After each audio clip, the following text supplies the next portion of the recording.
So by now you've probably seen the finished Kookaburra do-it-yourself kit. But how did it actually come together? Let me take you behind the scenes and show you. This kit actually started with a drawing.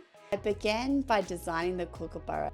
I experimented with single lines, double lines, and different engraving options. I ended up drawing 6 different versions and laser cutting samples of each one so I could see how they worked with the paint and the glue and the overall process.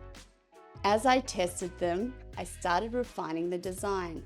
I removed some of the lines to make it easier to paint and eventually settled on the double line design. The double lines were more forgiving for beginners, and they also created a really useful guide for where to put the hot glue. I also wanted to use the masking tape to make it easier to work on one section at a time. Once I was happy with the design, I undercoated the sheets of 6mm MDF measuring 600 by 800mm sheets and covered them with masking tape. Then it was off to the maker's space to actually cut the birds. I started with 20, and because you take turns using the laser cutter, it took around 10 hours to cut those 20 birds. 10 hours!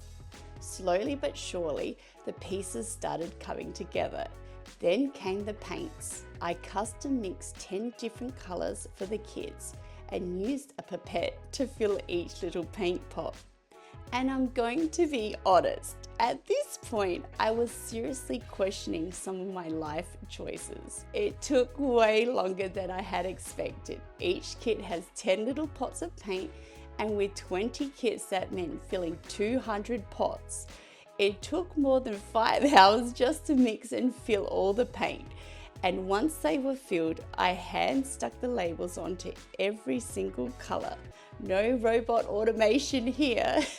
Then I was on to the little components. I packed the wool hooks, screws, and hook plates and prepared 8 hot glue sticks, 2 paint brushes, the printed instructions, and the test sheet. Then came the packaging. Before becoming a full-time artist, I actually worked as a graphic designer for 20 years.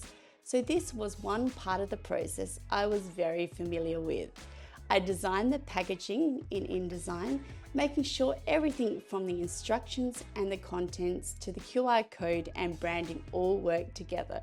When it was time to put everything into the boxes, I packaged up the kits, added the labels, and finally started to see the finished product I had in my head for months. And throughout the whole process, I was also painting sample kookaburras, testing their techniques, filming the process, and creating the tutorial that would eventually become part of the kit.